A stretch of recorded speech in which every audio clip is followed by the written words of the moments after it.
Hi, this is Isabella Johnston. I'm the Intern Whisperer with Employers for Change. Today's tip of the week is you want to be sure to include everyone in the conversation. Think about what would a typical meeting look like at your workplace? Does everyone in the room have an equal opportunity to speak or are only the loudest voices recognized? Do you give people the time to process information and collect their thoughts while in the meeting so they don't feel pressured to raise thinking on the spot and make comments?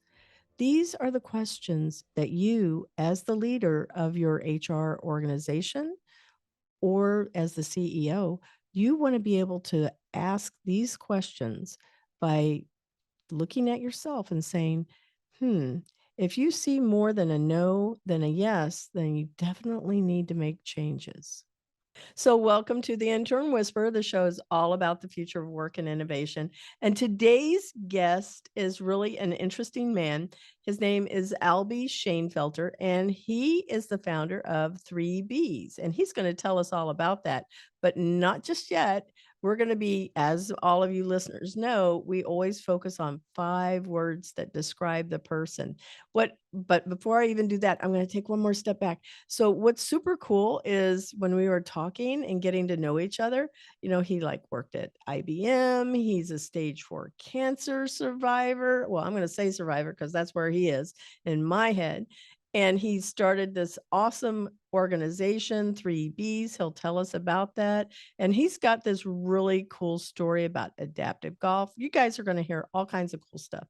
So, Albee, welcome to the show. Well, thank you, Isabella. I really appreciate you having me on.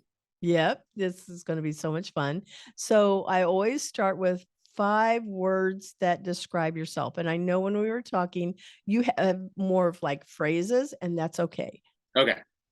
You Okay. pick So you want me whatever to you say want them? to go. Yeah. Yep, you're going to go ahead Okay. and say them. So the top 3 are like the daily mantra and like everything that I'm doing, which I'm saying I'm using my journey as a force of good in the world. So is around the mantra of be strong, be kind, be well and be kind. So be strong, be well, and be kind.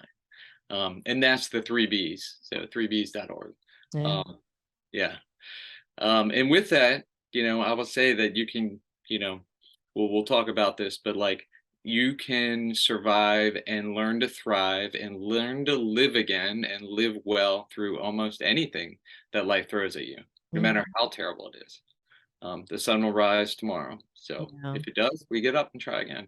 Yeah, we're going to use the concept of gratitude quite a bit, the value itself, quite a bit through the show, just so our listeners know, because this show airs during Thanksgiving week, and we want people to always remember there's so much that we can be grateful for, right? Oh yeah. So gratitude is definitely one of the top 5. And just a little tidbit that neuroscience has proved that you can't be anxious and grateful at the same time. It's just the way our brains are wired. So, if you have a little gratitude practice every single day, or a couple times a day, just even if you do 3 things, like my breath, I'm glad I have fingers, whatever, or, um, I'm glad that I was invited to this. I'm very grateful, right? Yeah. And then if you can stay in that state, it really is a game changer for you, and that can also that feeds the resiliency. I get it.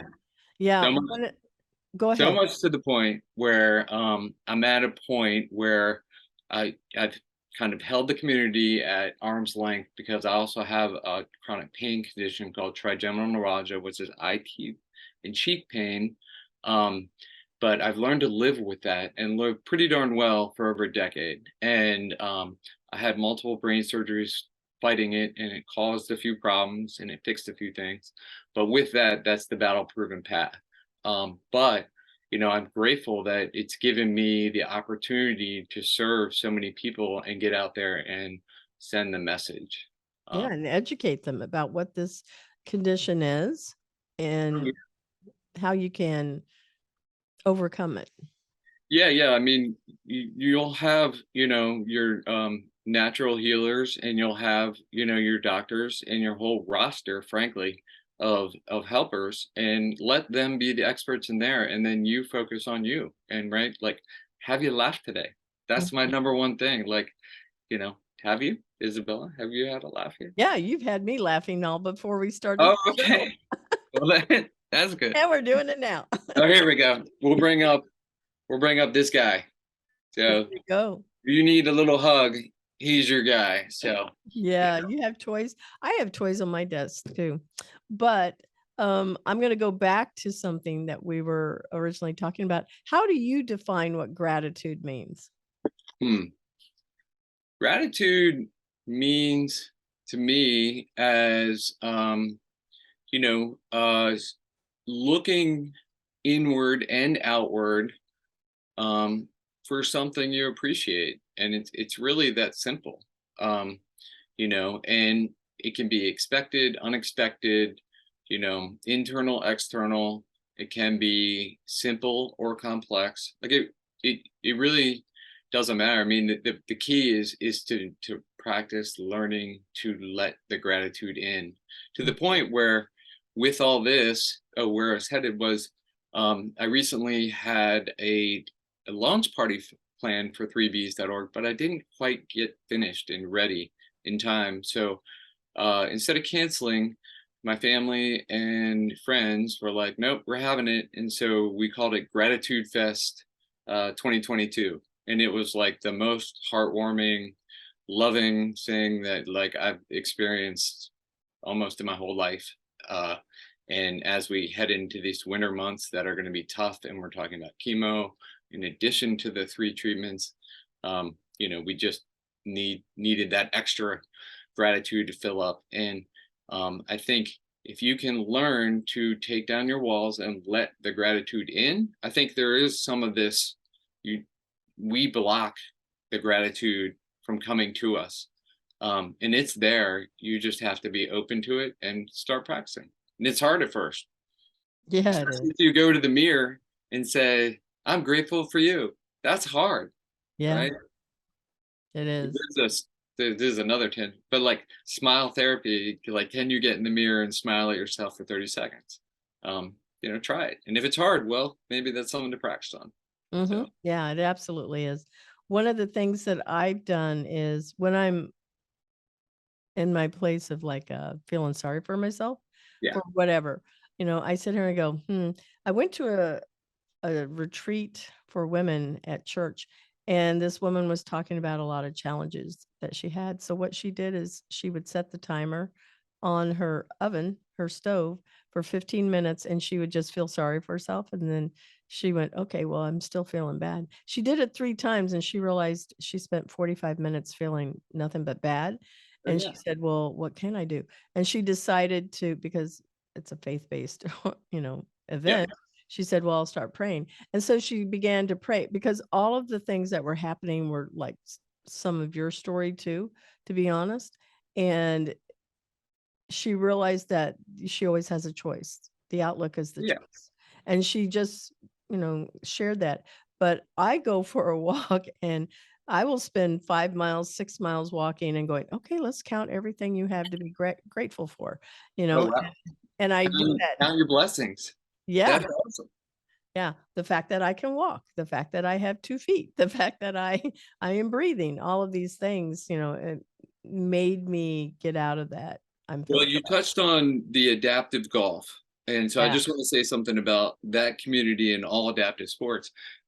It was amazingly inspiring to see, everything from, and I'm sorry, I don't remember the exact names, the diseases, but the short stature individuals, the guys who are built with, the tiny hands, amputees, and like getting out there and just living, right? Like, getting out there and seeing that they are grateful for, still being here. And despite what everyone else thinks is horrible, they decide that, nope, I'm going to get on and live. And so for me to like be invited to go there and now compete, I did finish 14th at the US Disabled Championship this year, but I want to win. But then taking it back to your choice. So if you can see this, Yeah.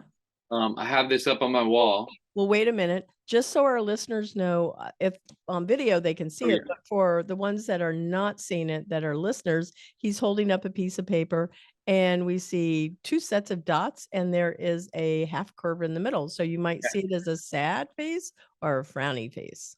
And then up top, you write your choice, right? Nice. Yeah, and I have it printed on my wall. It's a colon and then a closed parentheses and then another colon. And I just have a ton of these little things.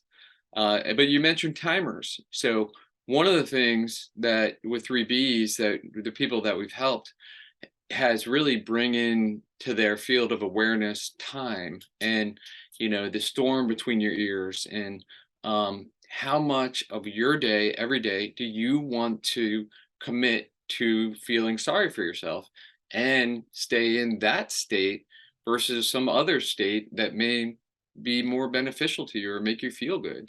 And I use being chronically challenged, like I use everything available. So, I have my Google Hub here, or, that I just say, hey, Google, set a 20-minute timer.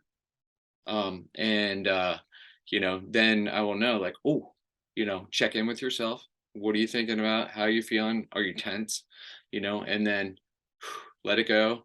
And then move towards where you want to be. And all day, just kind of keep moving back. Keep moving back. There's technology like On your phone, right? We have yeah. Fitbit. This is the Whoop, but also like the Fitbit and other things can buzz you. You can set intervals to say the little check-ins, and there's like a timer apps and all kinds of stuff. Yeah. You know what? I had a guest on the show that his show airs in I think it's the third week of January next year.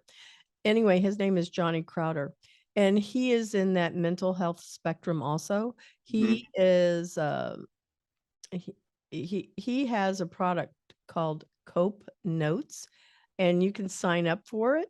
It's an app on your phone, and all you do to sign up is your phone number, no name, nothing else is taken, and it sends you a daily inspiration or a topic to journal on.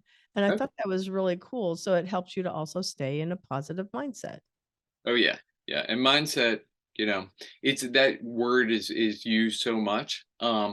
And so when I apply it to chronic pain or chronically challenged or really anything that lasts a long time that you got to deal with, I just call it the storm between the ears. But like, that fixed mindset versus growth mindset, right? Like a tree that doesn't bend, when it's dry, when the wind blows, it'll break. And if it's healthy, Wavering. it'll bend back and forth. And Mhm. that's, kind of how you want to live your life because there's so many external forces. Mhm. And half the time we're upset because we're comparing how we wanted it to be in our head or what we thought of it should be, all these judgments versus what the reality is. And if we just accepted the reality, like, holy crap, excuse me, You're good. is you're missing out what's happening right in front of me. And, I probably missed about 3 or 4 years of being stuck in this, like, in all the bad parts of chronic pain. And, it's just sad because I missed all those present opportunities. So now, as part of my priorities that I literally have on my wall right by my coffee maker, is spending, quality time each and every day with each family member individually. Even my son who's at college, Mhm. even if it's just like a quick text, just to keep that connection. And, we couldn't get him up here for Gratitude Fest. And I have another picture where we put up a big screen and we brought him in the Zoom. And, I just get so emotional that, I got to see him and he got to be a part of it. And it was really nice. Yeah, that's touching. I call it monkey chatter. Yeah, I Oh, like your term, yeah. storm between the ears. I like that a lot. I also call it, like I said, monkey chatter. It's like Oh, yeah. it just, anything. Monkey brain. Yeah. Yeah. Well, and that's the thing is like, and a lot of it is like we're in a world where we sit way too much like in front of the screens, and we get up from the screen, we take one with us, right? And then I pick this up and there's like 30, things to look at. Yeah. Um, so it's just another screen, or then you go turn the TV on, or then, you pick up an iPad, right? There's always something. Mhm. Um, but like you gotta have the daily movement. And this is, it's been interesting because I say, in my world, and all my stuff and everything that we're putting out through 3Bs is from the patient's perspective. I'm not saying that I'm a doctor. I'm not saying that I'm an expert in this because I went to school. I'm just saying this is what we've done through trial and error. Like I have hundreds of pages of notes. Like I have a stack of these notebooks that I just take, it's like, I'm gonna write that down. I'm gonna write that down. I'm gonna write that down. And then later I read something, I'm like, whoa, that's really good. Who wrote that? And then I was like, I did. There should be a book. I'm like, I need the book, right? Like, and it needs to have a durable cover because like the people that are chronically challenged like drop stuff and spill stuff. And anyways, I I don't. gotcha. Yeah. Yeah. But So yeah, if you can, and part of being able, just to touch on this, part of, and this is kind of a basic skill that we start with, is trying to learn to focus. And with that, often you'll hear the breath, and it doesn't have to be the breath. The key is to focus on something. So sometimes I will focus on my favorite little golf ball. This is the one I use. Is that upside down? Is mm, that nope, it's the right direction. Yeah. okay? Cool. Um, and that is something I've put on my golf balls for like the last 10 years, not even knowing that I was creating something in the world that are going to help someone else. But I can sit there and try and just focus on that. But if you can focus on something on like gratitude, for just 20 minutes, 15 minutes, even 5 minutes, It like, rewires you, right? oh yeah, well, it's a two for, or even three for, right? That's when it's win. That's when I'm like, if you can do the be strong, be well, and be kind, oh my God, like that's when the magic happens. Yeah. And I don't want to tie up this episode with my entire cancer journey, but I do want to touch on just briefly, Yeah. is what I learned about food. So I am Well, wait a minute. definitely Go back though and okay. just explain, when did you first get diagnosed with cancer? So well, I mean, so the backstory is, right, so I had this chronic pain condition, and through like a strong meditation practice that I was very resistant to start, like this is some hippie BS that I'm not going to do, and rah, which Mm. the chronically challenged, like we have, we're challenged, right? And we're going through some stuff. So, but whatever. So I went to a class to get trained because I couldn't do it myself.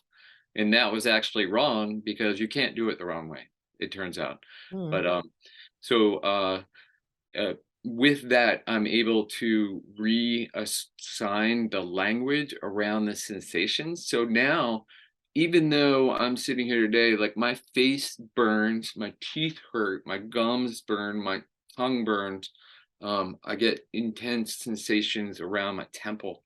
Um, but like it's been so long, like I don't know anything else. And so if I don't label it and I'm okay with it, then you should be okay. Like the world should be okay with it. But since I had that high pain tolerance, is what they said, was that I didn't really acknowledge, and they didn't acknowledge that it was actually cancer spreading. And so it wasn't until January this year that I thought I had a kidney stone. And I went in to get scanned, and they said, well, you need to go to advanced radiology. And then I mean, it was that part was really tough because of the way that the doctors were reacting, not the way me and my family, like my wife was there by my side, um, were reacting. It was the way they were reacting to the news. Um, and I talk about this on the journey, the battle proven path. Like you get the news and you have to process it, and then you got to share the news, and then you got to do your treatments or meds, and then you got to share your updates. And these are like things you got to think about because it's exhausting, right? So if you could just have like a couple different, like, hey, here's some tips, like here's what we learned around that, is helpful. So it was in January, and I'll just tell a short story. So I went to the radiologist, and then my primary care called me in, and I was like, nope, we do this now. We do telehealth. So I want to do a video appointment. And she said, no, you need to come in. I'm not telling you anything over the phone or on video. And you got to bring your wife. And so then Jenny was out in the car, and she made me go down and bring her up. And, that was the moment that, not only was there cancer, but they thought it was a lot. And then, then I went to a general oncologist and neurologist, and um, um, all the tests and biopsies and everything. The Gleason score was really high. And when they showed us the scans, I did a PET scan, and I have another one like next week. Uh, it just lit up, like my spine, and ribs, and then we got to the midsection, it was like fireballs. But I said, okay, well, bring on the treatments. That's what you know. I'm going to go home and apply what I know from the 3Bs. And, I really thought about, like, how do I get, drink my own medicine, like my own Kool-Aid, like, how do I get through this storm between my ears, and how do I grieve through this and, find meaning in it? And then I was like, oh my God, like, I wrote the book, The Battle Proven Path, Mhm. about chronic, unpleasant, incurable conditions, is really, the micro target, if you will, for people that need the most help. But then it'll help all kinds of people to just, like, I'm having a string of bad days. But for those people, to shine a light in the darkness. But I saw this, I was just kind of laying on the carpet, exhausted, and it just came to me that, hey, this is another, in their words, lifelong, incurable, unpleasant. So it's another, it's like the universe is telling me, like, you did pretty good on that book, but it could be a lot better. And so we're going to Mhm. go on the journey again. And so going down the whole path again through, getting the news, chasing symptoms, getting the news, sharing the news, doing meds, doing treatments, sharing the updates. It really has gotten so much better. And then, collaborating with all kinds of people that are like, this is helping me so much. And I just, like, that's where 3Bs came from, So 3Bs.org. you wanted to talk about nutrition and food. So what is it that Well, you learned about that? yeah, so then I was like, well, this is what I can do. And I found some people, and I'm going to give a shout out to Chris Beats Cancer, because he's been highly influential on my food journey. But there's like 5 or 6 different books that I found, and there's a lot of fluff, but, and anecdotes. But like when it came down to it, the common denominator was eating 10 to 12 servings of diverse vegetables every single day. Uh, Mhm. and I don't have a smoothie here, but I call it, the 11 veggie chewable smoothie, because it's literally chewable, like you know, and like all sorts of different colors, all sorts of, and then, they're vegetables, and then a big hunk of ginger, a big hunk of turmeric, pepper, and then I use a spice anti-cancer sprinkle that I got from Chris, that I make myself. And I've been eating that consistently. And then when we got to the 6 months, they had told me that the cancer that was far away, and it didn't get up into my head, we think, but like you could see it on the spine and on my ribs. And it was just impossible to get comfortable. I was fatigued. I felt sick all the time.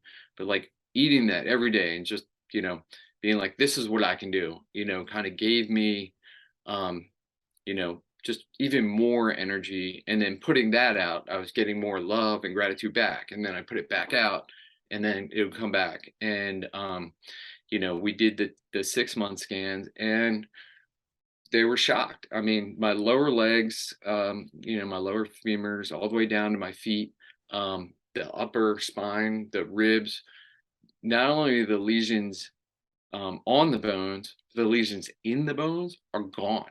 Like just, Wow.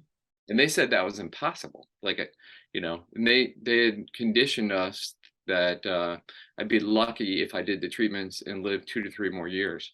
And now I said, well, yeah, we'll see about that. Um, I've already survived so much. Like, let's see. I got a lot to live for also. But now here we are at 9 months, but we're already talking about, through the end of the decade and beyond. And I still say that I believe in a world where there's like very little cancer, if any at all, and very little treatments. Mm. And along the way, eating all those vegetables, like my whole chemistry has changed to the point where I don't need to wear readers anymore. My eyesight has improved. Oh. Yeah, my ears have improved. So like I'm like I can hear them talking about me in the room, like my daughter, my kids, and I'm like, that's not nice. Like like stuff I don't want to hear. So then I don't have them handy, but now I have big noise canceling headsets because like I hear too much. Um, and then my skin, like I don't even need to use lotion. It's so soft and like it's just changed by just all these things by just Lots of vegetables. yeah, I mean, and then everyone wants to know the recipe, which unfortunately, like I'm not that kind of scientist. I just go to the farmer's market with 2 bags and I fill them up with, and I ask them, ask the guy selling it, like the farmer people, like I'm trying to heal from this. And they'll say, oh, well, need to try this. And so, especially the mushroom guy, he's been really helpful on different types of mushrooms. And but like even the farmers are like, oh, you need this and this will help clean out that and whatever. But like I fill up 2 bags and then bring them back and I save it for bad days. And if you check out any of my videos, I'm a pretty active poster on Instagram and Facebook and LinkedIn, and YouTube and TikTok are coming. But you'll see videos of the food and pictures of the food. And if you go to 3bs.org, there's tons of food pictures there. But I save it for when I don't feel well and I need a low cognitive energy task, a low physical. And there's just something about touching the food, cleaning it, chopping it, smelling it, and tasting it that is just like healing. Like that in itself, and it's so grounding that I just feel well inside this bubble of this storm that's going on around me, that I still feel good. And then I'm happy. And then, I meet someone great, like yourself, that is so kind and generous. And, just, I don't know how that happened. Like, but like, just doing it and putting it out there. But there's definitely something about food. There's definitely something about time with plants and animals, non-human life every day, laughing. Love heals, gratitude. Wow. Um, all these are big things, and so frankly, I have enough notes in my books already for a second book. That'll be take control of aiding your healing or something along that path. Mm-hmm. Um, Mm-hmm. because I encourage you to engage all your roster of people, and listen to them. But I will tell you that I don't go to the swim coach to work on my 75-yard golf shot. And I don't go to the golf pro to learn on enhancing my swimming breathing, so I can swim 10 more strokes in a session. And so like when you're going through, and I hear my general oncologist say, yeah, eat whatever you want. The best thing to do is do nothing because you might break some bones and be paralyzed. And then like, That's not well, very encouraging.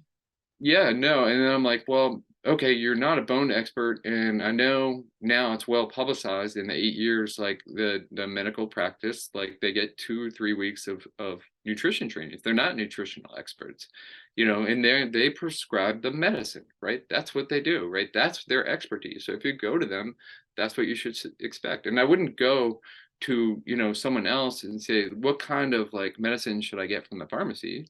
I would go to them. So in the same aspect, I challenged it. So I went to the bone doctors. I ended up at the head of orthopedics and oncology at Hopkins. And they were like, yes, you have a body full of cancer and your bones will get brittle if you don't move. So the recommendation is exact opposite. Eat healthy, get out and be active every single day. Just back to the pencil. If you have a pencil and you bake it, it gets really brittle, and then you try and bend it, it'll snap. And that's what happens when you don't move, especially if you're trying to regenerate healthy bone cells. Get Mm, out there and put a little pressure on them, even if it doesn't feel good, even if it hurts. Just get out there every day. I mean, right now I'm experiencing a lot of atrophy, and I don't know what's happening, but around my elbow, my joints and the bones hurt a lot. My knee, hip, elbow. I embraced using a cane.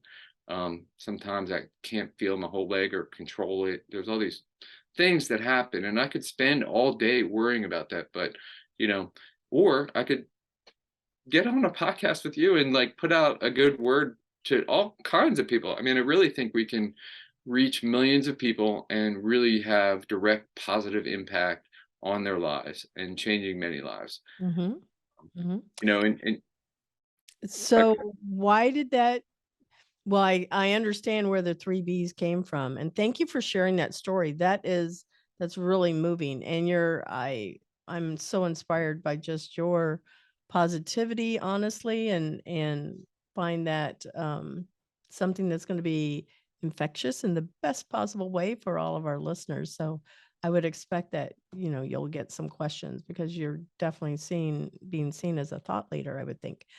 The, Mhm. let's take a step in a slightly different direction. So, where did you go to school, like college? ah, What did you graduate with, and oh how did you goodness, get that to journey. where you are now? Yeah, yeah. So, being this is pretty personal. It'd be like being, raised in a strict Catholic family.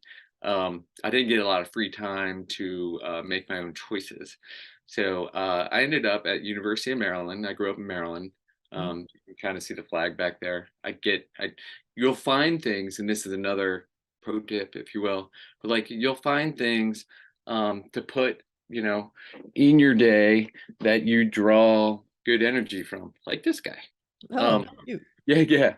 Uh, or I didn't make these, but my family made them, and so at events that I go in person or I send them to folks like you through the mail that are just bands. And then it just reminds you to feel well, but I point it towards me when I need an extra lift. So when I go through treatment and recovery, which is brutal, um, especially mentally, um, and then when I want to have more energy and put it out, then I flip it back over. So today is about the day, which is day Tuesday. So today would be exactly a week. I got injected last week. So Mhm. that I flip it around and I start putting out more and more and more.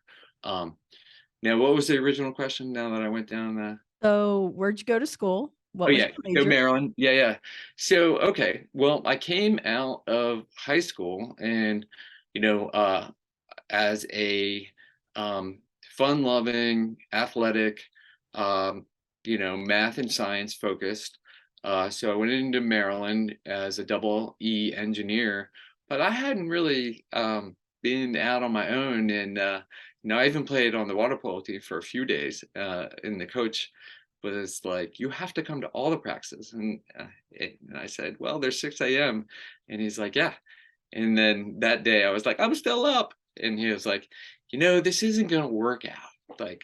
So I switched to general business from electrical engineering. And then when I came out in the world, like I didn't really feel like, I was using, the knowledge that I gained. And this was, around the era of, Microsoft taking off and personal computers and, a machine on every desk. That was like a big initiative and, pre-internet. And then the internet came and you had to like manually assign IP addresses. Well, I had taken and I should probably take some pictures of this, but like I had taken a double period, my easy class of electronics in high school, and we would fix antique radios and TVs, and I parlayed that into fixing video games because I love to play video games. So I was a big arcade guy, and I could fix them, and if I kept them all fixed, then I could play it while I worked, and I got paid. Um, but anyway, so after I don't know how many years, I was just kind of on this course, lost for so long. It felt like long, but then I met Jenny, and we both kind of merged and said, "Hey, what do you want to do with the rest of your life?" And by then, I'd figured out that hey, a PC is the same as like anything else. Like it just has 200 parts, one's broken. So I was like, I want to be technical. And then I learned about software, and then I was fascinated by how this stuff connected together. And so I became a computer networking expert. Um, and then I went back and got a computer science undergrad because I felt like I couldn't get ahead far enough without having a degree, or like maybe, I just needed to prove to myself that I could do that. So I did that while I was working at a startup called Alteon Web Systems. And we built that up. I was kind of like a mid-tier technical expert at that time, and I was part of a team, but like definitely the advanced team. But that company was in the height of .com, bought for more than $6 billion by Nortel Networks, LTN Web System. And so that was really learning because it was all paper.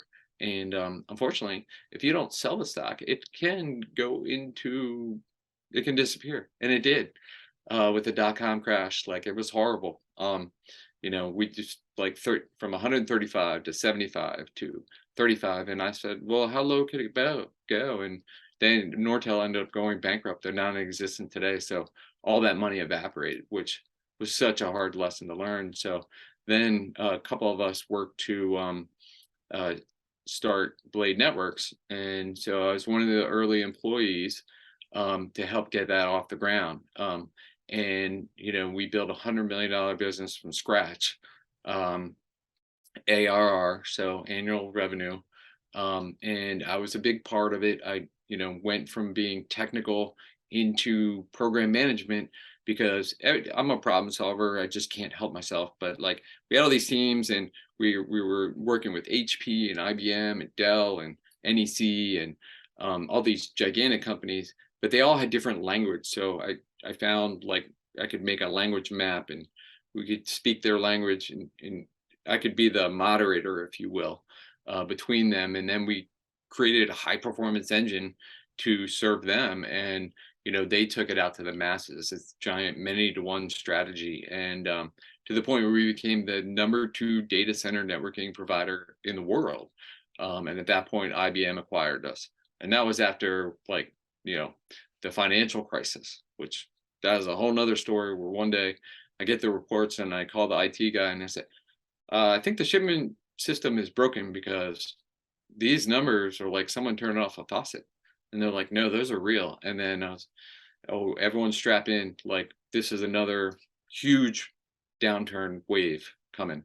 Like there's a lot of people here that won't be here, and it's going to be sad and hard. And, we got to just stay the course. And some of us are going to find it's not the right place for us because it might get really tough, and you'll find out who your friends are. But we made it through that, and then we sold it to IBM, and we returned 11x to the investors, to the VCs that helped us kind of get it off the ground on their investment. And so it was like a win-win-win. And then, I spent almost 5 years at IBM, to the point where I was running the networking for all of IBM Cloud.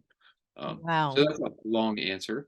And It's a very thorough answer, but it sounds like it was also a crazy ride. You went from startup to, fast growth to acquisition, and it's just like that is a roller coaster. oh yeah. And it ironically, that plays into, my chronic pain survival guide, if you will, or like, how to live. I talk about living well around it. Those are external forces that we can't do anything about that. I mean, even now, the world we live in, my crystal ball is full of mud. I don't know what's happening. I do know there's lots of things that we can be doing to make it better. Mhm. And it's my belief that if we all work together, stronger together, that we can actually shine more love and gratitude out into the world. Being strong, being well, and being kind. That it's going to actually outshine and kill off all the bad parts of the world. There'll always be people that figure out how to be bad and so forth. It's just like an analogy of the cancer. So if Mm. I can keep fueling the healthy cells, and I actually meditate on this, and I do affirmations too about my subconscious to activate the healthy cells to replicate and grow themselves to go after all the bad unhealthy cells. Mm. And that's also a reason why I'm kind of anti chemo, but this is a reoccurring discussion we have in oncology, so it's going to happen again next week after we get the scans. But I'm a big believer in like your body has the power to do much more than you can, and I also say that you and everyone as an individual are capable way more than your brain will let you.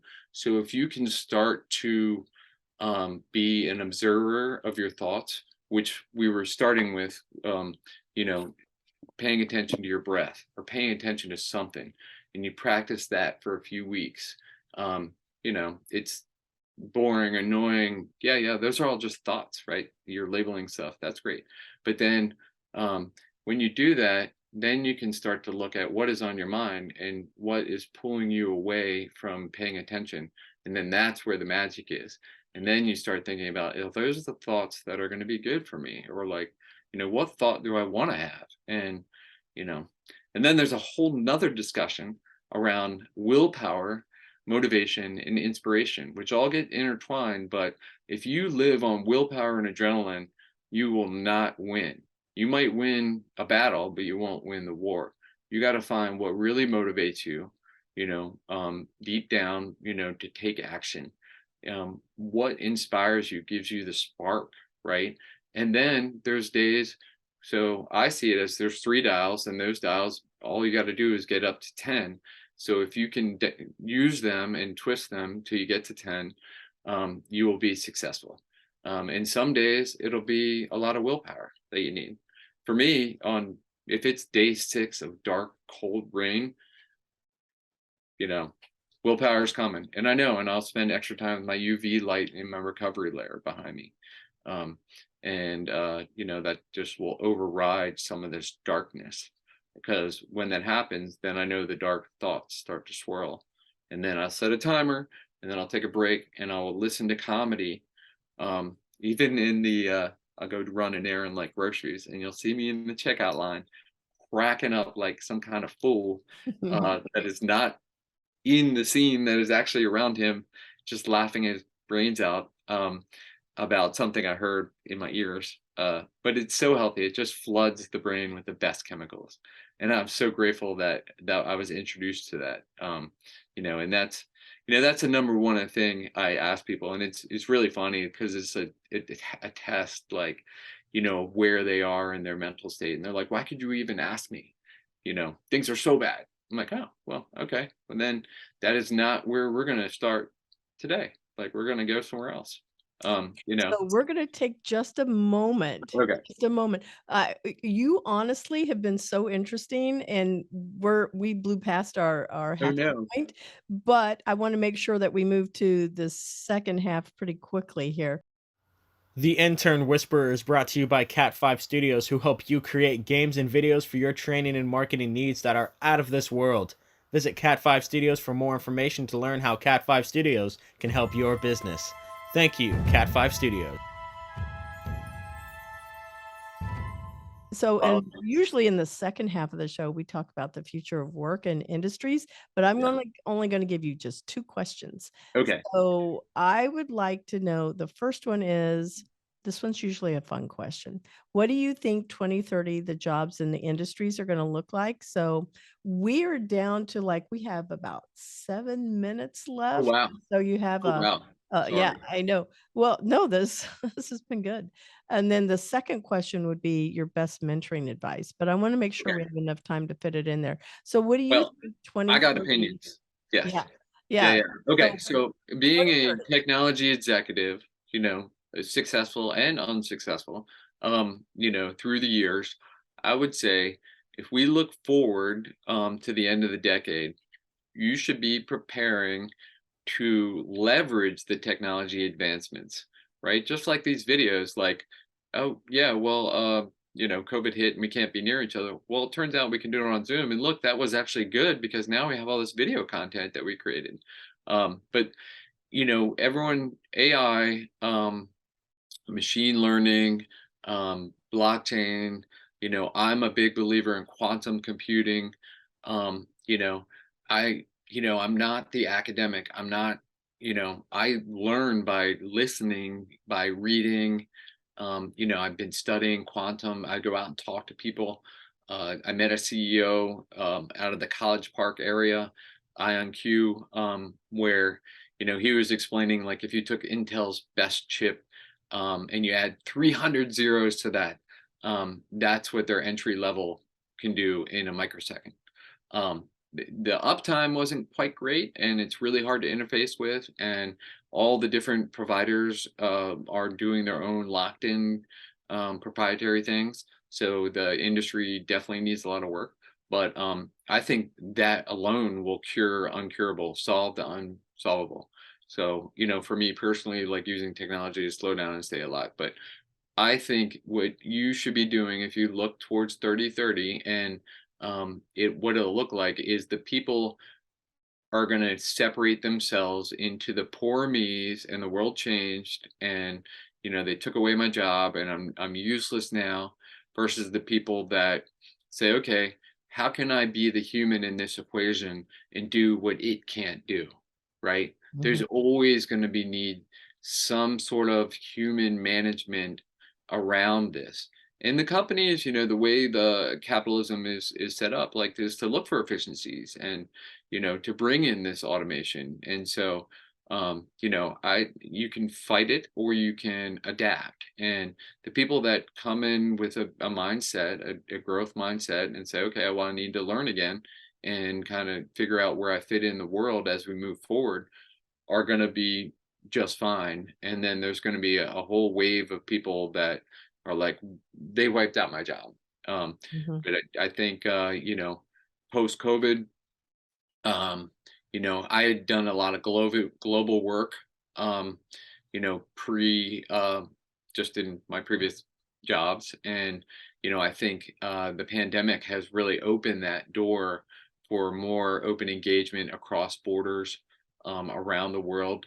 So I think we'll see more global collaboration from maybe at the ground level, like folks like us and others that just want to kind of work together and make the world a better place across across the global boundaries. So I Mhm. think the global will come back and there'll be less of this protectionism at the country level, or whatever organization is that you're locking yourself into. um So I'm going to make you pause there. What okay is your best mentoring advice that you want to pass on to our okay listeners?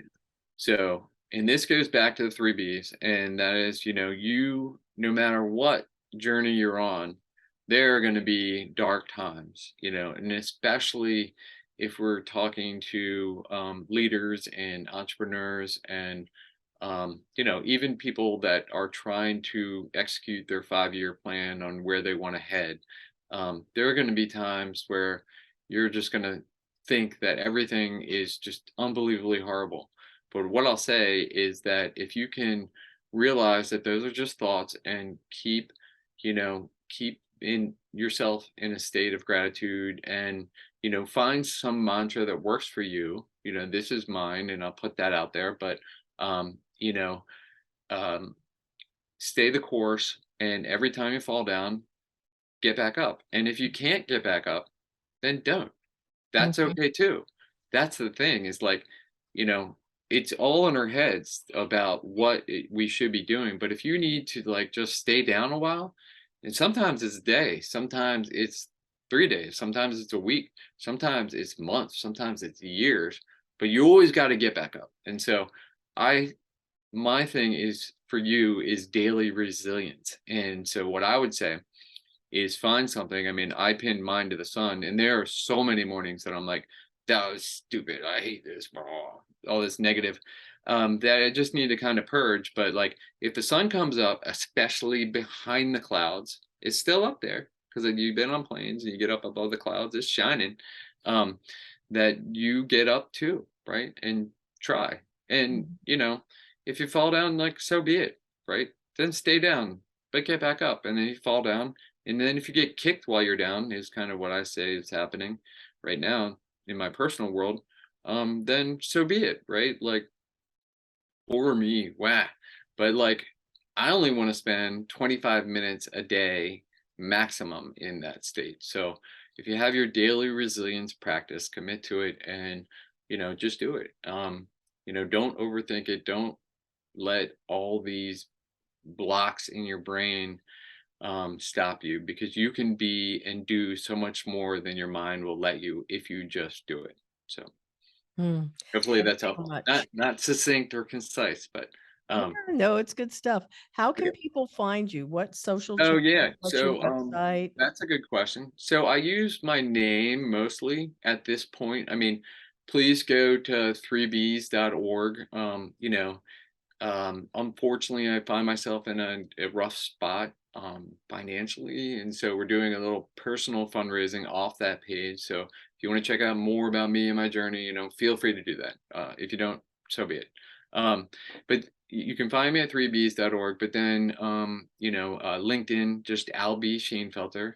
I'm out there. I'm a pretty regular poster, and I engage. And then I'm a goof off on Instagram under Albee the Third, 3RD, because I grew up Albert the Third, and Albee is just a little more fun. That I find represents me. And then on Facebook, I'm in the process of converting from my personal, which you're welcome to, Facebook friend me, it just Albee Shanefelter, but becoming a public image page, or I forget what it's called, but It's kind of a business page though, for sure. yeah, in 3Bs, it has a page and it will begin publishing. It's on my list here of 90 days. Yeah.